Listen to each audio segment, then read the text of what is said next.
जय हिंद। आज का आपका क्लास होने वाला है बीएसएससी कार्यालय परिचारिका।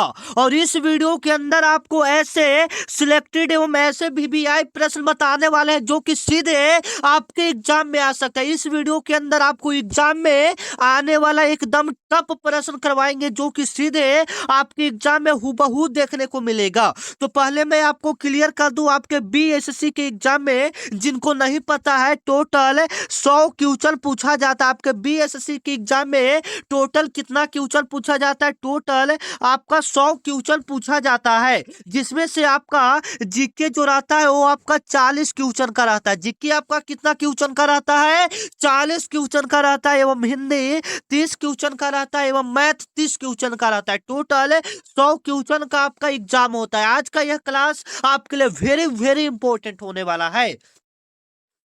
तो आज का आपका पहला सवाल है, बिहार में हर घर नल जल योजना किस वर्ष शुरू किया गया था? ये जो सवाल है काफी संभावित है कि इस बार के एग्जाम में यानी बिहार कार्यालय परिचालित 2026 में यह प्रश्न आपके एग्जाम में देखने को मिल जाए। ठीक है, काफी इंपॉर्टेंट है। तो बिहार में हर घर जो नल योजना है यह केंद्र सरकार द्वारा चलाया गया पहली बार योजना था। उसके तहत बिहार सरकार ने भी यह योजना चलाया, हर घर नल जल योजना, कि अब सभी घर में जल पहुंचना चाहिए। तो यह कब शुरुआत हुआ था? याद रखिएगा, ये जो हुआ था आपका 2017 ईस्वी में बिहार सरकार द्वारा शुरू किया गया था हर घर नल जल योजना। इसका अंतर्गत क्या आता है? इसके अंतर्गत यह आता है कि सभी व्यक्ति को जल मिलना जरूरी है। ठीक है ना, ये आपका स्टार्ट हुआ था 2017 ईस्वी में। याद रखिएगा, इससे रिलेटेड जो प्रश्न है आपके एग्जाम में यही प्रश्न बनेगा। मात्र एक ही प्रश्न हर घर नल जल योजना से पूछेगा 2017 से। मात्र एक ही इससे इंपॉर्टेंट प्रश्न है जो कि आपके एग्जाम में आ सकता है। पहले हम आपको टॉपिक क्लियर कर देते हैं। मान लीजिए आपके एग्जाम में भारत का सबसे बड़ा राज्य कौन सा होगा, या कभी कभी ऐसा एक प्रश्न पूछा जाता है, नदी से हो जाता है, पर्वत से हो जाता है, राष्ट्रीय उद्यान से हो जाता है। ये सारे ऐसे इंपॉर्टेंट क्वेश्चन है जो आपके एग्जाम में बार बार रिपीट प्रश्न यही से आता है। जैसे मैं हम अभी आपको क्लियर कर दे, भारत की जो सबसे लंबी नदी है, पहले इसको क्लियर कीजिए। भारत की जो सबसे लंबी नदी है उसका नाम क्या है? पहले कमेंट में आप लोग जवाब दीजिए। ठीक है, उसके बाद इसके बारे में जितना इंपॉर्टेंट जानकारी है मैं आपको क्लियर करता हूं। ठीक है, तो भारत की सबसे लंबी नदी सभी को पता है, ये आपका गंगा नदी है। कौन सा नदी है? ये आपका गंगा नदी है, जिसकी लंबाई की बात करेंगे तो लगभग 2525 किलोमीटर इस गंगा नदी की लंबाई है। गंगा नदी की लंबाई लगभग कितना है? 2525 किलोमीटर आपका गंगा नदी का लंबाई है। गंगा नदी की लंबाई कितना है? लगभग 2525 किलोमीटर। अब इसी के साथ आपके एग्जाम में और भी इंपॉर्टेंट सवाल पूछे जाते हैं। जैसे में मान लीजिए पूछता है कि दक्षिण भारत का गंगा किसे कहा जाता है? दक्षिण भारत का गंगा किसे कहा जाता है? तो हम लोग गोदावरी नदी को हम लोग क्या कहते हैं? दक्षिण भारत का गंगा कहते हैं। गोदावरी नदी को हम लोग क्या कहते हैं? दक्षिण भारत का गंगा कहते हैं। या कभी कभी आपको पूछता नहीं है कि बूढ़ी गंडक किस नदी को कहा जाता है? ये भी इंपॉर्टेंट सवाल है। बूढ़ी गंडक हम लोग इसी नदी यानी गोदावरी नदी को ही हम लोग क्या बोलते हैं? बूढ़ी गंडक बोलते हैं। काफी इंपॉर्टेंट सवाल है। ठीक है ना, तो चलिए अगर अगला है आपका प्रश्न जो कि आपके लिए काफी इंपॉर्टेंट है। 2 नंबर तो और भी आपके एग्जाम के लिए काफी इंपॉर्टेंट है। ये वाला प्रश्न को छोड़िएगा मत। इसको हो सके आप जहां पर पढ़ते हैं, जहां पर कॉपी पर नोट करते हैं, इस प्रश्न को कर लीजिए। ये संभावित प्रश्न है, बीएसएससी के एग्जाम में आ सकता है। ठीक है ना, तो देख लीजिएगा। पंचायती राज जो व्यवस्था है उसको संवैधानिक दर्जा किस संशोधन से मिला था? ठीक है, पहले मैं आपको क्लियर कर दूं कि पंचायती राज जो व्यवस्था है इसको संविधान में दर्जा किस संशोधन में मिला था। तो याद रखिएगा, ये आपका 73वां संशोधन के तहत इसको संविधान में दर्जा मिल गया था। पंचायती राज व्यवस्था के तहत आपका कौन कौन आता है? तो इसके अंतर्गत आपका ग्राम पंचायत आता है।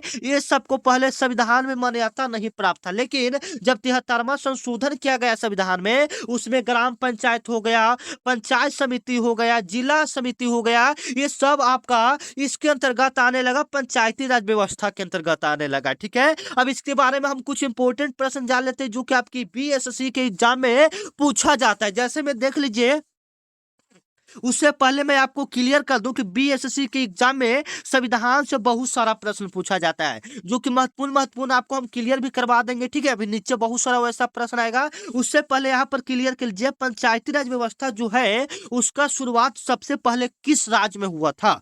पंचायती राज व्यवस्था का शुरुआत सबसे पहले आपका राजस्थान के नागौर जिला में हुआ था। कहाँ में हुआ था? राजस्थान के नागौर जिला में आपका पंचायती राज व्यवस्था का शुरुआत हुआ था। ठीक है, इस बात को आप कंफर्म कर लीजिए, पंचायती राज व्यवस्था का शुरुआत कहाँ हुआ था? तो राजस्थान के नागौर जिला में हुआ था। अगर आपके एग्जाम में पूछ दे कि ये कब हुआ था, तो ये आपका शुरुआत जो किया गया था, पहली बार जो प्रयास किया गया था वो किया गया था, याद रखिएगा। आपके एग्जाम में कैसे सवाल बनेगा वो पहले आपको क्लियर कर देते हैं। पूछेगा कि पंचायती राज व्यवस्था का शुरुआत कब किया गया, तो याद रखिएगा पंचायती राज व्यवस्था का शुरुआत 2 अक्टूबर 1859 ईस्वी को किया गया था। पंचायती राज व्यवस्था का शुरुआत 2 अक्टूबर 1859 ईस्वी को राजस्थान के नागौर जिला में किया गया था। काफी इंपॉर्टेंट सवाल है, आप इसको रट जाइएगा। ठीक है, चलिए 3 नंबर आपका सवाल है जो कि आपके एग्जाम में बहुत बार पूछा जा चुका है कि ब्लू फ्लैग सर्टिफिकेशन किससे संबंधित है। तो सबसे पहले आपको क्लियर कर दे कि ब्लू फ्लैग जो होता है यह समुद्र तट वालों को दिया जाता है। अब क्यों दिया जाता है ब्लू फ्लैग? मान लीजिए कि एक प्रकार का आपका क्या है, पुरस्कार है। ब्लू फ्लैग एक प्रकार का आपका क्या है, पुरस्कार है, जो कि समुद्र तट को जो भी साफ सुथरा रखता है उसको ये वाला दिया जाता है ब्लू फ्लैग सर्टिफिकेशन। यानी एक तरफ से कह सकते हैं पुरस्कार है जो समुद्र तट को साफ स्वच्छ रखता है, इसीलिए उसको दिया जाता है। ठीक है ना, याद रखिएगा। तो ये सी ऑप्शन आपका क्या हो जाएगा, बिल्कुल राइट हो जाएगा। ब्लू फ्लैग किससे संबंधित है? तो ये आपका समुद्र तट से संबंधित हो जाएगा। क्लियर हो गया? आप लोग कमेंट में बताइएगा आप लोग को क्लास कैसा लग रहा है। ठीक है, एक बार कमेंट में बताइएगा आप लोग को क्लास कैसा लग रहा है। अगला प्रश्न है जो कि आपके लिए काफी सिलेक्टेड प्रश्न है, आप इसको रट जाइएगा। ठीक है, देखिए आपको पहले मैं क्लियर कर दूं कि जो बीएसएससी का एग्जाम है ये बिहार का एग्जाम है, कोई पूरा ऑल इंडिया का नहीं है। इसमें सिर्फ बिहार राज्य का ही एग्जाम होगा, इसमें अलग राज्य वाला नहीं। ठीक है ना, ये BSSC Bihar staff selection commission, मतलब ओनली बिहार का। तो ये बिहार से संबंधित आपका एग्जाम पूछेगा ज्यादातर, क्योंकि बिहार का एग्जाम है तो बिहार से तो प्रश्न अनलिमिटेड पूछेगा। ठीक है, तो बिहार से जितने इंपॉर्टेंट प्रश्न है आपको उसको रट जाना है। ठीक है, तो देखिए बिहार का जो पहला आपका जैविक जिला है वो कौन सा बना, बिहार का पहला जैविक जिला कौन सा बना? ये आपका करंट अफेयर से काफी इंपॉर्टेंट सवाल है, तो आप इसको क्लियर कर लीजिएगा। बिहार का पहला जैविक जिला आपका कौन सा बना? वो बना आपका भागलपुर बना। कौन सा बना? भागलपुर बिहार का पहला जैविक जिला बना। ये तो ठीक है, ये तो ठीक है, ये तो सवाल आ सकता है, लेकिन जो अभी हम आपको बता रहे हैं वो ज्यादातर आपके एग्जाम में पूछा जाता है। ठीक है, बिहार का पहला राष्ट्रीय उद्यान कौन सा? बिहार का पहला राष्ट्रीय उद्यान कौन सा है? याद रखिएगा, उसका नाम है आपका वाल्मीकि राष्ट्रीय उद्यान। क्या हो जाएगा? वाल्मीकि राष्ट्रीय उद्यान बिहार का पहला राष्ट्रीय उद्यान है, जो कि आपके एग्जाम के लिए काफी इंपॉर्टेंट है, आप इसको याद रखिएगा। राष्ट्रीय उद्यान से आपके एग्जाम में बहुत सारे प्रश्न बनते हैं, तो जैसे में यहाँ पर देख लीजिएगा, जैसे में पूछता है, ये तो बिहार का भी हम आपको करवाए, पूरा इंडिया की बात करेगा कि भारत का पहला राष्ट्रीय उद्यान कौन सा। राष्ट्रीय उद्यान का मतलब होता है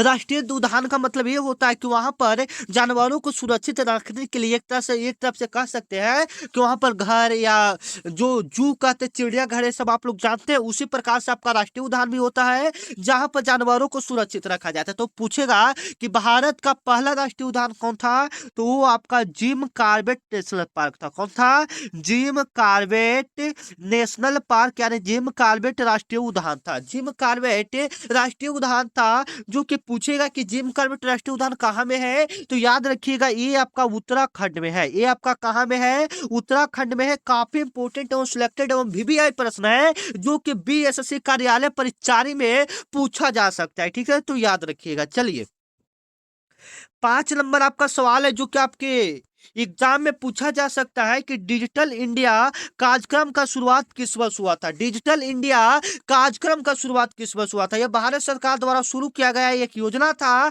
यह देखिए मैं आपको पहले क्लियर कर दूं कि आपके एग्जाम में बीएसएससी कार्यालय परिचार में कुछ करंट अफेयर्स के भी प्रश्न पूछे जाते हैं। ठीक है, तो इसको देख लीजिएगा। उससे पहले आप मेरे व्हाट्सएप ग्रुप को ज्वाइन कर लीजिए, क्योंकि व्हाट्सएप ग्रुप में सबसे पहले आपको पता चलेगा कि क्लास कब होता है। जो भी क्लास होता है सबसे पहले आपको पता चलेगा, जो भी भी पीडीएफ डाला जाता है आपको पता चलेगा सबसे पहले। जो भी वैकेंसी आता है सबसे पहले आपको ग्रुप में ही डाला जाता है, तो इसलिए ग्रुप में जुड़ जाइएगा। ग्रुप में जुड़ने का तरीका क्या है, तो स्क्रीन पर अभी आपको एक नंबर शो होगा, ठीक है। इस नंबर को आप देख सकते हैं, इस स्क्रीन पर आपको एक नंबर शो होगा। इस नंबर पर आपको क्या लिखकर मैसेज करना है, BSSC व्हाट्सएप मैसेज करना है, ठीक है ना। तब तो व्हाट्सएप ग्रुप में आप जुड़ेंगे। व्हाट्सएप मैसेज करना है, इस पर BSSC लिखकर, क्या लिखकर मैसेज करना है, BSSC लिखकर मैसेज करना है। इधर से मेरे तरफ से अगर आप इस पर BSC लिखकर मैसेज करते हैं तो मेरे तरफ से आपके पास एक ग्रुप का लिंक जाएगा, मतलब ब्लू टाइप का आपके पास लिंक जाएगा, उस पर क्लिक कीजिएगा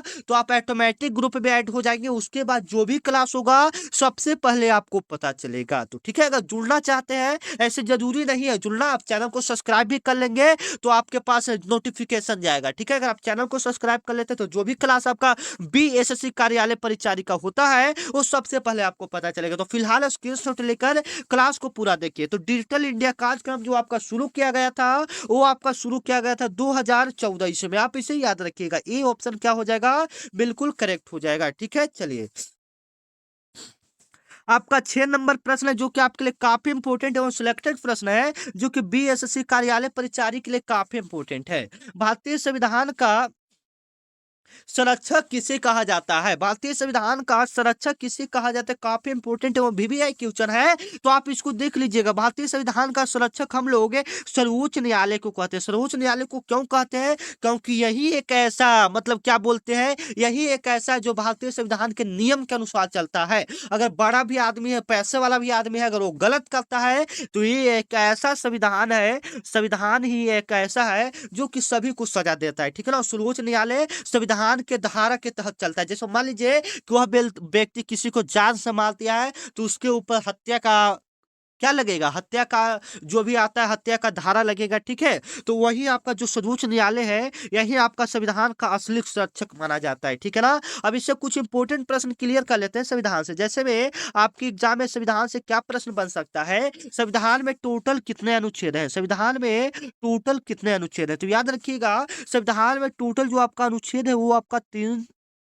395 अनुच्छेद है। संविधान में टोटल कितने अनुच्छेद हैं, 395 अनुच्छेद है। और इससे इंपॉर्टेंट सवाल बनेगा तो यहाँ पर क्लियर कर लीजिएगा, ठीक है, कि संविधान में कितना अनुसूची है। तो पहले आपका 8 अनुसूची था, पहले कितना अनुसूची था, 8 अनुसूची था, लेकिन जब इसमें संशोधन किया गया तो आपका टोटल 12 अनुसूची हो गया। कितना अनुसूची हो गया, 12 अनुसूची हो गया, याद रखिएगा। चलिए, अब यहाँ से प्रधानमंत्री के बारे में है, तो प्रधानमंत्री के भी बारे में जानकारी ले लेते हैं। भारत के प्रथम प्रधानमंत्री कौन थे, आपका पंडित जवाहरलाल नेहरू थे। कौन थे, पंडित जवाहरलाल नेहरू थे, काफी इंपोर्टेंट है, आप इनको याद रखिएगा। अगर हम लोग संसद तो छोड़ दीजिए, संसद से आपके एग्जाम में नहीं आएगा सवाल, राष्ट्रपति से पूछ दे। संसद के बारे में भी अभी आपको क्लियर कर देंगे, ठीक है, कोई दिक्कत की बात नहीं है। राष्ट्रपति की बात करेंगे तो भारत के प्रथम राष्ट्रपति आपका हो जाएंगे डॉक्टर राजेंद्र प्रसाद। कौन हो जाएंगे, डॉक्टर राजेंद्र प्रसाद आपके भारत के प्रथम राष्ट्रपति थे। डॉक्टर राजेंद्र प्रसाद आपके क्या थे, भारत के प्रथम राष्ट्रपति थे, आप इसको याद रखिएगा। यहाँ पर क्या पूछेगा, संसद, तो यहाँ पर संसद से क्या प्रश्न बनता है कि भारतीय संसद में कितने सदन होते हैं। भारतीय संसद में कितने सदन होते हैं, तो 2 सदन होते हैं। कितने सदन होते हैं, 2 सदन। एक आपका लोकसभा होता है, एक आपका क्या होता है, राज्यसभा होता है, ठीक है, काफी इंपोर्टेंट है, आप इसको याद रखिएगा, ठीक है ना। चलिए, 7 नंबर प्रश्न की ओर चलते हैं, जो कि आपके लिए काफी इंपोर्टेंट है और सिलेक्टेड है, आप इसको देख लीजिएगा, काफी VVI की तरह काम करेगा, ठीक है ना। चलिए, निम्नलिखित में से कौन सा राज्य जिसे चावल का कटोरा कहा जाता है, निम्न में से ऐसा कौन सा राज्य है जिसे चावल का कटोरा कहा जाता है। तो पश्चिम बंगाल में सबसे ज्यादा चावल का उत्पादन होता है, इसलिए हम लोग पश्चिम बंगाल को क्या कहते हैं, चावल का कटोरा कहते हैं। पश्चिम बंगाल में सबसे ज्यादा चावल होता है, इसीलिए पश्चिम बंगाल को हम लोग क्या कहते हैं, धान का कटोरा कहते हैं। और यहाँ पर पूछेगा पंजाब के बारे में, तो पंजाब से पूछेगा कि सबसे ज्यादा गेहूं किस राज्य में होता है। तो ऐसे तो अभी आपका उत्तर प्रदेश आता है, लेकिन सबसे ज्यादा जो उपज होता है ना वो आपका पंजाब में ही होता है, ठीक है ना, ये सब याद रखिएगा। चलिए, और आप लोग अभी तक, मैं तो आपको कभी चैनल को सब्सक्राइब करने के लिए नहीं बोला हूं अभी तक वीडियो में, तो आप लोग चैनल को सब्सक्राइब कर लीजिएगा। क्यों, क्योंकि यह चैनल ऐसा है जो कि आपके बड़े भाई की तरह काम करेगा, ठीक है ना। जैसे में हम आपके हरदम सपोर्ट में खड़े रहते हैं। कैसे, जैसे मान लीजिए कि जो वैकेंसी आएगा सबसे पहले आपको यही चैनल पर पता चलेगा। जो भी आपका क्लास, जो डेली क्लास होगा BSSC कार्यालय परिचारिका, तो आपको यहीं पर मिलेगा, इसी चैनल पर मिलेगा, ठीक है। और इतना इंपॉर्टेंट क्वेश्चन आपको कोई नहीं करवाएगा। आजकल क्या हो गया है कि कोई भी वीडियो डालने लग गया है, तो ऐसा नहीं है, ठीक है ना। अगर आप हमसे पढ़ते हैं तो रिजल्ट का गारंटी देते हैं, ठीक है ना, क्योंकि जो हम क्वेश्चन बताते हैं उस पर घमंड करते हैं, ठीक है ना, कि क्वेश्चन जो हम बताते हैं बाबू वो एकदम BSSC वाला ही क्वेश्चन आता है, ठीक है ना, सीधे आपके एग्जाम में फंसेगा, ठीक है। तो इसीलिए आपका फर्ज बनता है चैनल को एक बार सब्सक्राइब करके देखिए, आपका हम भविष्य बदल के रख देंगे, ठीक है। तो याद रखिए चैनल को सब्सक्राइब करिए, ठीक है। चलिए अगला नंबर सवाल है कि भारत का देखिए हम ज्यादातर बोलने से ज्यादा हम लोग पढ़ाने पर ध्यान देते हैं, इसलिए आप लोग चैनल को बिना कहे हुए सब्सक्राइब कर लीजिए, ठीक है। चलिए भारत का पहला परमाणु ऊर्जा संयंत्र कहाँ स्थापित किया गया? भारत का पहला परमाणु ऊर्जा कहाँ संयंत्र स्थापित किया गया है? तो ये आपका तारापुर में हो जाएगा। कहाँ में हो जाएगा? तारापुर में भारत का पहला परमाणु संयंत्र स्थापित किया गया था। ये ऑप्शन इसका क्या हो जाएगा? बिल्कुल करेक्ट हो जाएगा। हम लोग फटाफट थोड़ा करेंगे, अभी बहुत सारा क्वेश्चन आपको करना बाकी है, ठीक है। तो चलिए अभी आप लोग देख सकते हैं कितना सारा स्लाइड आपका बाकी है, ये सब देख सकते हैं आप लोग कितना सारा स्लाइड अभी बाकी है, ठीक है। तो ये सारे प्रश्न को हम लोग क्लियर करते हैं। 9 नंबर आपका प्रश्न है बिहार राज्य, ये काफी इंपोर्टेंट है, जो बिहार से प्रश्न रहेगा उसको आप लोग अच्छे से देख लीजिएगा, ठीक है। बिहार राज्य आपदा प्रबंधन प्राधिकार का गठन किस वर्ष किया था? ठीक है, बिहार राज्य आपदा प्रबंधन प्राधिकरण का गठन किस वर्ष किया था? काफी इंपोर्टेंट है, तो याद रखिएगा ये किए थे 2007 ईस्वी में। सी ऑप्शन इसका क्या हो जाएगा? बिल्कुल राइट हो जाएगा। बिहार राज्य आपदा प्रबंधन प्राधिकरण का गठन किस वर्ष किया था? 2007 ईस्वी में, ठीक है। चलिए 10 नंबर आपका प्रश्न है कि राष्ट्रीय आय का गणना भारत में कौन करता है? जो राष्ट्रीय आय होता है, जो देश की आय होता है, मतलब एक साल में देश का कितना आय हुआ, इसका GDP बढ़ा कि घटा है, ये सब मतलब कौन कौन सा संस्था करता है? तो ये आपका करता है NSO करता है, जिसको हम लोग पहले इसका नाम था दूसरा था, ठीक है। अगर इसको हिंदी में बात करेंगे तो इसको हम लोग बोलते हैं केंद्रीय सांख्यिकी संगठन। इसको हम लोग क्या बोलते हैं? केंद्रीय सांख्यिकी संगठन बोलते हैं, ठीक है ना। NSO को हम लोग क्या बोलते हैं? केंद्रीय सांख्यिकी संगठन बोलते हैं। RBI का पूरा नाम क्या होता है? रिजर्व बैंक ऑफ इंडिया होता है। क्या होता है? रिजर्व बैंक ऑफ इंडिया होता है, ठीक है। नीति आयोग के बारे में बात करें तो नीति आयोग का स्थापना आपका हुआ था 2015 ईस्वी में। 2015 ईस्वी में आपका क्या हुआ था? नीति आयोग का स्थापना हुआ था। इसका जो अध्यक्ष होता है वो आपका प्रधानमंत्री जी होते हैं, ठीक है। तो यहाँ पर क्लियर कर लीजिएगा, ये सारे इंपोर्टेंट क्वेश्चन है, ठीक है। चलिए 11 नंबर आप लोग का मतलब आप लोग भी जवाब देते जाइएगा, ठीक है। न्यायपालिका की स्वतंत्रता किस अनुच्छेद से जुड़ा हुआ है? ठीक है, न्यायपालिका अपने मन से फैसला कर सकता है, यह किस अनुच्छेद में जुड़ा हुआ है? तो याद रख सकते हैं ये आपका अनुच्छेद 50 में जुड़ा हुआ है, आर्टिकल 50 में आपका जुड़ा हुआ है। तो उससे इंपोर्टेंट वही प्रश्न है, कुछ ज्यादा दिक्कत नहीं है, वही सवाल अगर पूछेगा तो वही सवाल, नहीं पूछेगा तो वो नहीं पूछेगा, ठीक है। बात खत्म है। चलिए बिहार के किस जिले में रेशम नगरी कहा जाता है? बिहार के किस जिले को रेशम नगरी कहा जाता है? काफी इंपोर्टेंट है। तो बिहार के किस जिले को रेशम नगरी कहा जाता है? तो भागलपुर को आपका रेशम का नगरी कहा जाता है। ये ऑप्शन इसका क्या हो जाएगा? बिल्कुल ऑलरेडी सही हो जाएगा, ठीक है। चलिए 13 नंबर आपका सवाल है जो कि आपके लिए काफी इंपोर्टेंट एवं सिलेक्टेड एवं VVI प्रश्न है। मिसाइल मैन ऑफ इंडिया किसे कहा जाता है? मिसाइल मैन ऑफ इंडिया किसे कहा जाता है? तो याद रखिएगा मिसाइल मैन ऑफ इंडिया हम लोग डॉक्टर APJ अब्दुल कलाम को हम लोग मिसाइल मैन के नाम से जानते हैं, ठीक है। ये काफी इंपोर्टेंट और इजी सवाल है, आप लोग इसका जवाब अगर आता है तो कमेंट में दे दीजिएगा, ठीक है ना। चलिए अगला नंबर आपका प्रश्न है कि जो CAG होता है, जिसको हम लोग नियंत्रण एवं महालेखक परीक्षक कहते हैं, वह किसके प्रति उत्तरदायी होता है? मतलब उसका एक तरफ से कह सकते हैं उसको कौन नियुक्त करता है या उसका फैसला कौन करता है? तो ये सारा आपका राष्ट्रपति, इसका जो अधिकार जो रहता है ये सारा राष्ट्रपति के पास, राष्ट्रपति इसको नियुक्त करता है। और जो भी डाटा ये बनाता है CAG पूरे देश का डाटा बनाता है, ठीक है ना, भारत देश का, कि भारत में क्या बढ़ रहा है, क्या घट रहा है, इसका GDP क्या जा रहा है, ये सारा डाटा आपको राष्ट्रपति तक पहुंचता है, ठीक है। तो ये ऑप्शन इसका क्या हो जाएगा? बिल्कुल करेक्ट हो जाएगा, ठीक है ना। चलिए 15 नंबर आपका सवाल है जो कि आपके लिए काफी इंपॉर्टेंट है। राष्ट्रीय ग्रामीण आजीविका मिशन का पुराना नाम क्या था? जो राष्ट्रीय ग्रामीण आजीविका मिशन है उसका पुराना नाम क्या था? तो उसका पुराना नाम SGSY था। क्या था? SGSY था। ये काफी इंपॉर्टेंट है। ये जो आपका PMGSY होता है, यह क्या होता है? प्रधानमंत्री जो वो वाला क्या बोलते हैं उसको, हेल्थ वाला नहीं बोलते हैं, जो एक कार्ड बनता है हेल्थ वाला कि अगर आप वो डॉक्टर के पास लेके जाएंगे सरकारी हॉस्पिटल में तो आपको 5 लाख तक फ्री इलाज दिया जाएगा, वो वाला ये होता है, ठीक है ना। चलिए अगला नंबर आपका प्रश्न जो कि आपके लिए काफी इंपॉर्टेंट है कि भारत में पहली बार जनगणना कब हुआ था। तो भारत में पहली जनगणना जो आपका हुआ था वो हुआ था 1872 ईस्वी। भारत में पहली जनगणना 1872 ईस्वी में लॉर्ड मेयो के काल में हुआ था। कब हुआ था? लॉर्ड मेयो के काल में हुआ था। भारत में पहली जनगणना लॉर्ड मेयो के शासन काल में हुआ था। लॉर्ड मेयो के शासन काल में भारत में पहली बार आपका जनगणना हुआ था। ठीक है, याद रखिएगा। अगर पूर्ण रूप से जनगणना पूछेगा तो 1881 ईस्वी में। हालांकि ऑप्शन में यहाँ पर गलत टाइप हो गया, आंसर याद रखिएगा 1872 ईस्वी में सबसे पहली बार जनगणना किया गया था लॉर्ड मेयो के शासनकाल में। ठीक है, चलिए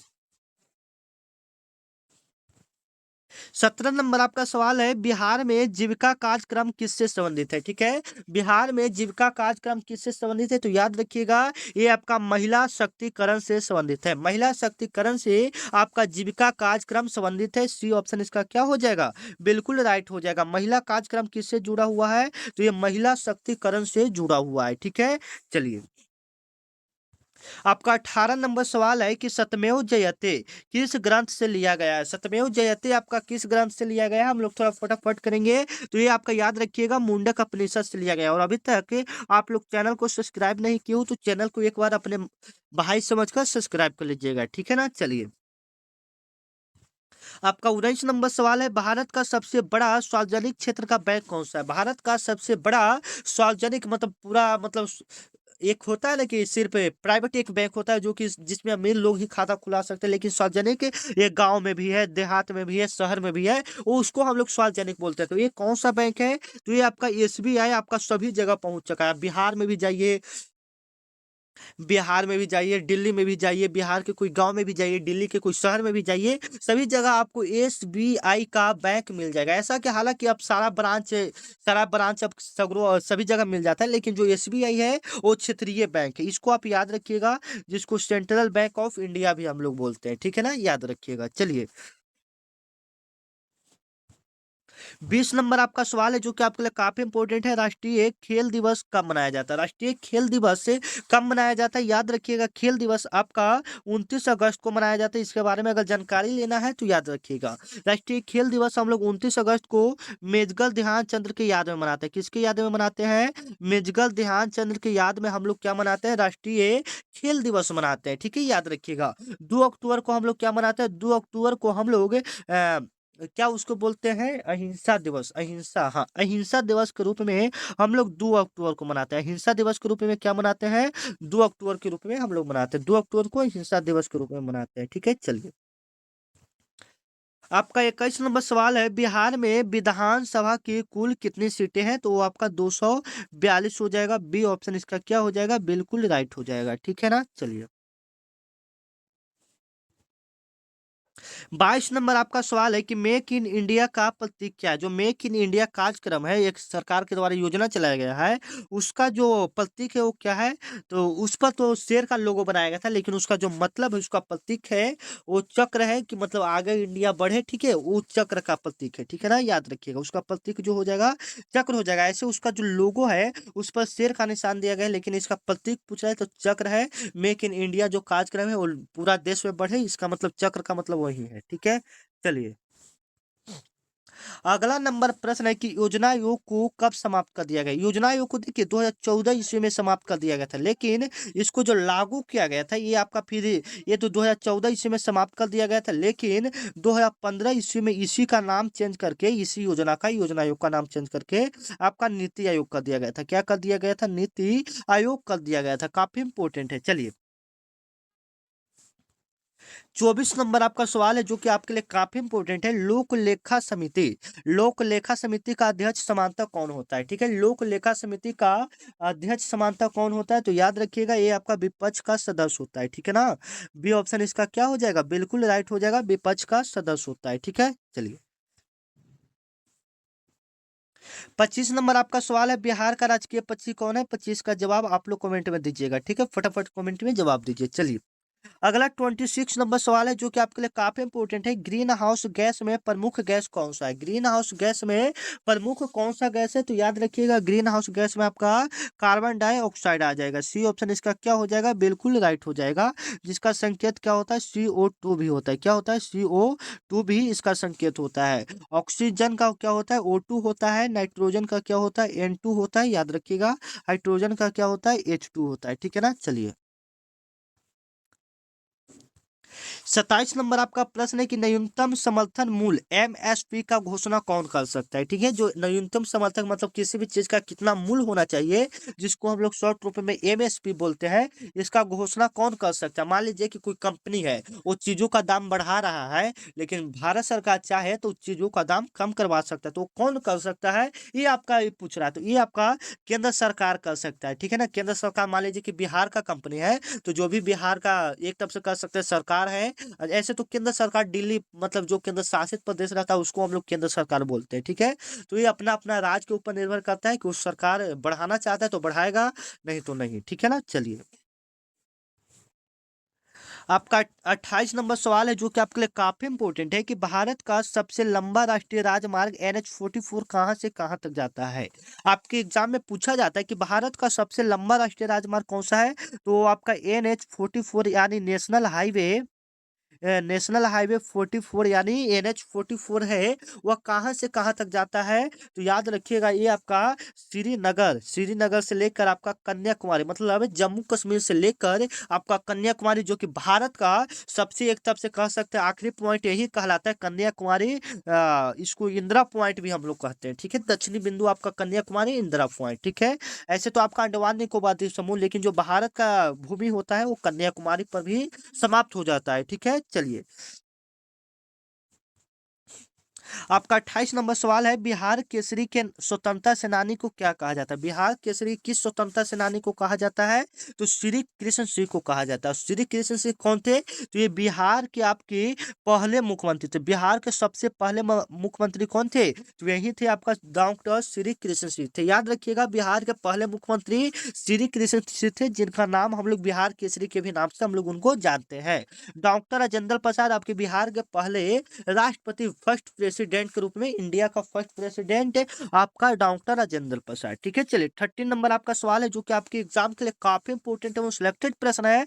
विश्व पर्यावरण दिवस कब मनाया जाता है? विश्व पर्यावरण दिवस कब मनाया जाता है? याद रखिएगा 5 जून को आपका विश्व पर्यावरण दिवस मनाया जाता है। 5 जून को आपका क्या मनाया जाता है? विश्व पर्यावरण दिवस मनाया जाता है। बी ऑप्शन इसका याद रखिएगा। विश्व पर्यावरण दिवस आपका 5 जून को मनाया जाता है। ठीक है, याद रखिएगा काफी इंपोर्टेंट सवाल है। ठीक है। 22 अप्रैल को आपको क्या मनाते हैं? 22 अप्रैल को विश्व पृथ्वी दिवस मनाते हैं। क्या मनाते हैं? विश्व पृथ्वी दिवस मनाते हैं। ठीक है ना। ये सारे इंपॉर्टेंट, जैसे में कौन सा दिवस कब मनाया जाता है ऐसा आपके एग्जाम में सवाल पूछा जाता है, तो ये सारे आप याद कर लीजिएगा। ठीक है ना।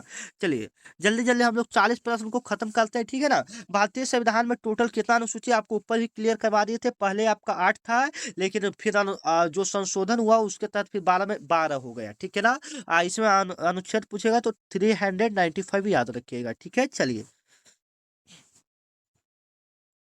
आपका 32 नंबर सवाल है बिहार में सोन नहर प्रणाली किस नदी पर आधारित है? ठीक है। बिहार में सोन नहर प्रणाली किस नदी पर आधारित है? तो याद रखिएगा ये आपका हो जाएगा सोन नदी। ठीक है, सोन। सी ऑप्शन इसका क्या हो जाएगा? बिल्कुल राइट हो जाएगा। ठीक है ना। चलिए 33 नंबर आपका सवाल है जो कि आपके लिए काफी इंपोर्टेंट एवं सिलेक्टेड प्रश्न है। राष्ट्रीय मानव अधिकार आयोग का स्थापना कब हुआ? राष्ट्रीय मानव अधिकार आयोग का स्थापना कब हुआ? तो याद रखिएगा 1991 ईस्वी में। ठीक है। चलिए आपका अगला प्रश्न है कि भारत की प्रथम महिला राज्यपाल कौन थी? भारत की प्रथम महिला राज्यपाल आपका राज्यपाल ना, राज्यपाल पूछ रहा है तो याद रखिएगा राज्यपाल जो आपका होंगे वो आपका होना चाहिए सरोजिनी नायडू। क्या होना चाहिए? सरोजिनी नायडू। और राष्ट्रपति पूछेगा तो प्रतिभा पाटिल, जो कि 2007 ईस्वी में भारत की पहली महिला राष्ट्रपति बनी थी। ठीक है। चलिए बिहार का सबसे बड़ा जिला क्षेत्रफल के अनुसार कौन सा? बिहार का सबसे बड़ा जिला क्षेत्रफल के अनुसार कौन सा हो जाएगा? पश्चिमी चंपारण हो जाएगा। बी ऑप्शन इसका क्या हो जाएगा? बिल्कुल राइट हो जाएगा। अगर जनसंख्या के हिसाब से पूछेगा तो कौन सा हो जाएगा? पटना हो जाएगा। जनसंख्या के हिसाब से कौन सा हो जाएगा? पटना। जनसंख्या के हिसाब से कौन सा हो जाएगा? पटना, याद रखिएगा। चलिए 36 नंबर प्रश्न है कि राष्ट्रीय आपातकाल किस अनुच्छेद में, मतलब राष्ट्रीय आपातकाल। देखिए आपातकाल आपके देश में 3 प्रकार से लगता है। एक तो आपका राष्ट्रीय हो गया, एक आपका राजकीय हो गया जो कि राज्य भर में, एक आपका हो जाता है वित्तीय आपातकाल, एक आपका क्या हो जाता है वित्तीय आपातकाल हो जाता है। ठीक है, तो याद रखिएगा ये मतलब राष्ट्रीय आपातकाल किस, ये तीनों है अलग अलग अनुच्छेद के तहत लगाया जाता है। तो पहला जो आपका राष्ट्रीय आपातकाल है वो आपका जो लगाया जाता है याद रखिएगा वो 352 अनुच्छेद के तहत है, राजकीय 356, वित्तीय आपका 360 अनुच्छेद के तहत। ठीक है, चलिए आपका 37 नंबर प्रश्न है जो कि आपके लिए काफी इंपोर्टेंट है। जल मिशन का मुख्य उद्देश्य क्या था, तो स्वच्छता करना था, स्वच्छता नहीं करना था। जल जीवन मिशन का मुख्य उद्देश्य था उसका जो था हर घर जल पहुंचाना था। ठीक है ना, हर घर जल पहुंचाना था। ठीक है, चलिए भारत का सबसे पुराना उच्च न्यायालय कौन सा, भारत का सबसे पुराना उच्च न्यायालय कौन सा था, तो याद रखिएगा वो आपका कोलकाता हो जाएगा। कौन सा हो जाएगा, कोलकाता, जिसका स्थापना आपका 1862 ईस्वी में हुआ था। ठीक है, चलिए आपका 39 नंबर सवाल है कि जन धन योजना किसके से संबंधित है, तो जन धन योजना आपका जो संबंधित है याद रखिएगा ये आपका संबंधित हो जाएगा बैंक खाता से, जन धन योजना बैंक खाता से। चलिए आज का लास्ट सवाल आपके लिए छोड़ा जाता है, आप लोग इसका जवाब कमेंट में दे दीजिएगा। बिल्कुल सिंपल है, बिहार का राजकीय ब्रिज कौन सा है। ठीक है, आप लोग कमेंट में फटाफट इसका जवाब दे दीजिएगा। ठीक है, बिहार का पूछ रहा है तो 40 का कौन सा इसका राइट आंसर होगा, आप लोग एक बार कमेंट में दे दीजिएगा। ठीक है, अगर ऑप्शन में नहीं होगा मतलब आपके हिसाब से न लगे कि ऑप्शन में वो वाला नहीं है मैं जो सोच रहा हूँ, तो आप कमेंट में भी लिख सकते हैं। ठीक है, चलिए तो मिलते हैं नेक्स्ट वीडियो में, तब तक के लिए जय हिंद जय भारत। आपको क्लास कैसा लगा लास्ट में एक बार जरूर बता दीजिए। ठीक है, क्योंकि मैं आपको बीच में इसलिए नहीं कुछ बोलता हूँ क्योंकि क्लास डिस्टर्ब होगा, इसलिए लास्ट में बता दीजिए आपको क्लास कैसा लगा बाबू। ठीक है ना, चलिए तो मिलते हैं नेक्स्ट वीडियो में, तब तक के लिए जय हिंद जय भारत। आपकी रिजल्ट की अच्छी शुभकामनाएं करते हैं, आप लोग ऐसे ही पढ़ाई कीजिए जोड़ और शोर के साथ। ठीक है, जय